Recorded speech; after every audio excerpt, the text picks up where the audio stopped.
Sobat Kairos yang terkasih dalam Kristus Yesus, firman Tuhan bagi kita di hari ini tertulis dalam surat 2 Petrus pasal 3 ayat yang ke-18. Saya akan membacakan bagi kita menurut terjemahan baru yang kedua, dan saya baca mulai ayat 17. Jadi saudara-saudara yang terkasih, kamu telah mengetahui hal ini sebelumnya. Karena itu waspadalah, supaya kamu jangan terseret ke dalam kesesatan orang-orang yang tidak mengenal hukum, dan jangan kehilangan peganganmu yang teguh.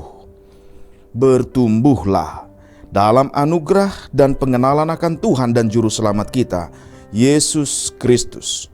Baginya kemuliaan sekarang dan sampai selama-lamanya. Demikian firman Tuhan.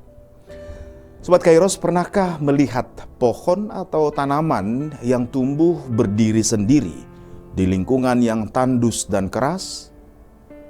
Banyak orang atau makhluk yang tidak peduli bagaimana dia bisa bertumbuh di situ, tetapi suka kalau berteduh di bawahnya. Pohon yang tumbuh seperti itu akan selalu menjadi tempat bernaung dan berteduh. Sobat Kairos yang kasih Tuhan, tentunya tidak ada di antara kita yang suka akan kesulitan dan penderitaan. Jika diperhadapkan dengan pilihan hidup, tentunya banyak orang memilih untuk hidup tanda kutip normal-normal saja seperti kebanyakan orang. Tidak jarang juga orang menghindari kesusahan dan memilih untuk tidak mau bertahan di situasi sulit. Sebagai orang percaya, kita tentu yakin dan percaya akan firman Tuhan, bukan? Bahkan pasti suka dan gemar mendengar janji penyertaan Tuhan. Aku menyertai kamu senantiasa sampai kepada akhir zaman. Demikian perkataan Yesus di Matius 28 ayat 20. Dan tentunya kita juga percaya bahwa Allah adalah Allah yang setia. Akan tetapi, akankah kita mau tetap percaya dan setia jika kita diperhadapkan pada kesulitan dan harus menjalani hidup dalam kesusahan? Pohon yang rindang dan bisa berbuah di tengah alam yang sulit adalah pohon yang menyajikan keteduhan, istirahat, penghiburan, perlindungan, pertolongan bagi yang lelah. Ini bukan pohon sembarangan, melainkan pohon yang sudah teruji dan bisa dipercaya. Meskipun dia masih harus tetap menjalani kehidupan di tengah kesulitannya, tetapi dia bisa sekaligus menjadi pertolongan bagi orang lain. Demikianlah gereja di Asia Kecil yang merupakan gereja-gereja kecil atau gereja rumah. Mereka hidup di situasi sulit, ya, dan tidak mudah.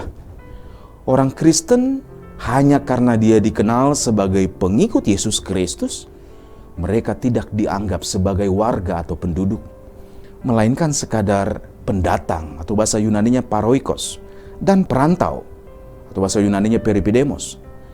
Tidak ada perlindungan hak, tidak punya fasilitas seperti warga lainnya. Selalu dicurigai karena dianggap orang asing.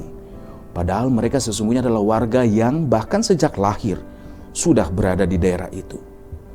Kesulitan, kesusahan, persekusi, bahkan perlakuan tidak menyenangkan karena pelebelan yang tidak adil adalah bagian kehidupan yang harus gereja jalani sehari-hari. Gereja selalu diperhadapkan dalam situasi sulit, tetapi harus tetap bertumbuh dalam anugerah dan pengenalan akan Tuhan. Sobat Kairos yang dikasihi Tuhan Yesus Kristus, jika engkau sedang mengalami kesulitan, kesusahan, ketidakadilan, sakit yang berkepanjangan, atau apapun kesulitan yang sedang kau jalani, percayalah bahwa Tuhan Juru Selamat kita, Sang Keselamatan, kebenaran dan kehidupan kita selalu menyertai kita. Tetaplah teguh, tetap konsisten dalam iman. Menjalani kesusahan dan berbagai kesulitan adalah kesempatan untuk mengalami penyertaan Tuhan, sehingga iman kita semakin tahan uji, seperti emas yang dimurnikan dengan api. Karena itu tetaplah setia, karena Tuhan kita tetap setia menyertai kita. Dalam pengenalan akan Tuhan dan anugerah Kristus, selamat beraktivitas Sobat Kairos. Tuhan memberkati. Shalom.